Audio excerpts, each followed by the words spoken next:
घडी पनि कस्ता कतिला आउने शिशुपालका कोट माला उस्तै खतरा शिशुपाल नाच जन्ती हो नाच भन्दै बाजा र गाजा गर्दै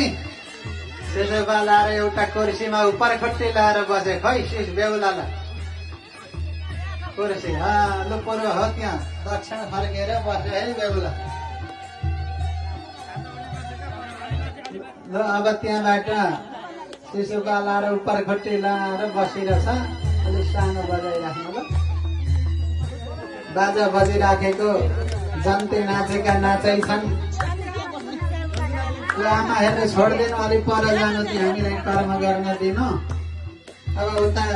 रुक्मिणीलाई सखीहरूले लिएर आए भगवतीको पूजा गर्नका निमित्त लु अब रुक्मिणी आउनुहुन्छ बाजा बजाउने बजाइराखेका छन् नाच्ने नाचिराखेका छन् गाउने गाएका छन् शिशुपाल उपर खुट्टी लाएर जुङ्गा गाडेकी मुसार्दै होइन बेहुली त यति छिटो हिँड्दैनथे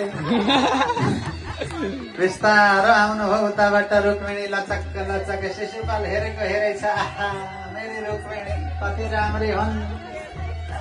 एकछिनमा त मलाई स्वयंवर गर्छन् हेर न हेर नाक कति राम्रो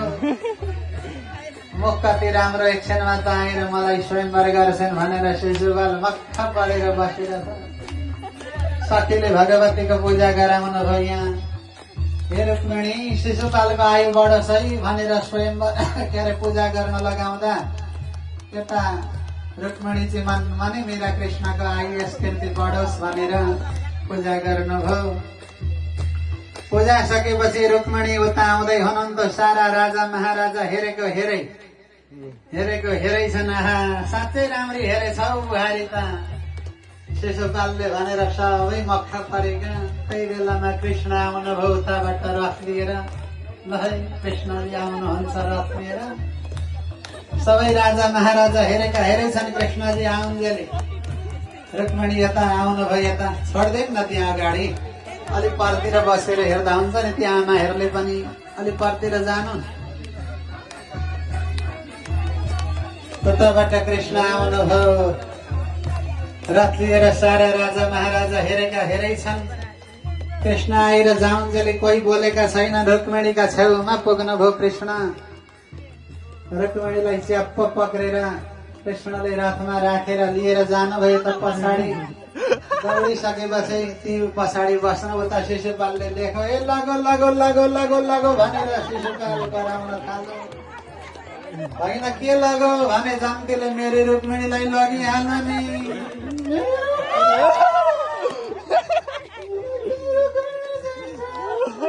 टोपी पनि फ्याँक्न थाल्यो शिशुपाललाई झिकेर यो टोपीको के काम हो चाहिएन मलाई अब यो टोपी तिमीहरू नै भनेर फ्याँक्न थाल्यो यो नाको कृष्णको पनि काम छैन यो पनि फ्याँकिदिन्छु भन्नु शिशुपालले फ्याँक्यो यो मालाको के काम रुक्मिणीले त हिँडेर छोडेर गइन् भने मालाको पनि काम छैन भुइँमा लडी बढी गरिरहेछ शिशुपाल रोको रहेछ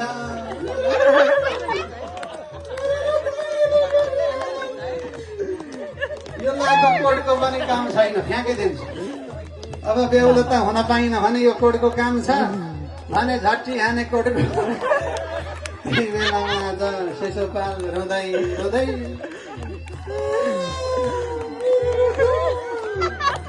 मिलाप गर्दै गर्दै गए फर्केर उता भगवानले रुक्मिणीलाई लिएर आउनुभयो द्वारकामा कृष्णले द्वारकामा रुक्मिणीलाई लिएर आएपछि वसन्त पञ्चमीका दिन स्वयंवरको तयारी भयो आउनु एउटा माला कृष्णलाई एउटा माला रुक्मिणीलाई दिन होला खै कृष्ण रुक्मिणी लो यहाँ अगाडि मण्डप अगाडि यसो फर्केर आम्रे सामने भएर बस्नु त जब द्वारकामा कृष्ण रुक्मिणी आउनुभयो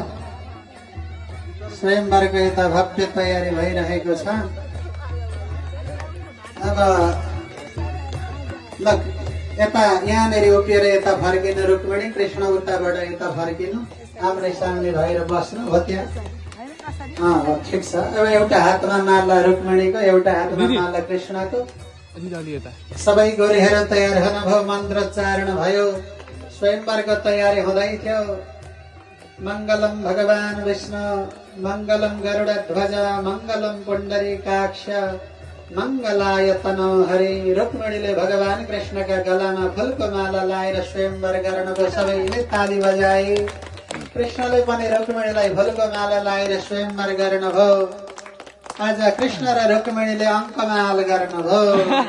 सबैले ताली बजाए। रुक्मिणी बल्लभ कृष्णचन्द्र भगवानको त्यहाँ कुर्सीमा बसौँ अनि सबैले पूजा गरौँ, नाचौँ, गाउँ, लो पन्जे बाजा घन्काइदेऊ। विवाहमा सबैजनाले उत्सव मनाए। लो त्यहाँ कुर्सी दुईटा, लो टिका लाउनु।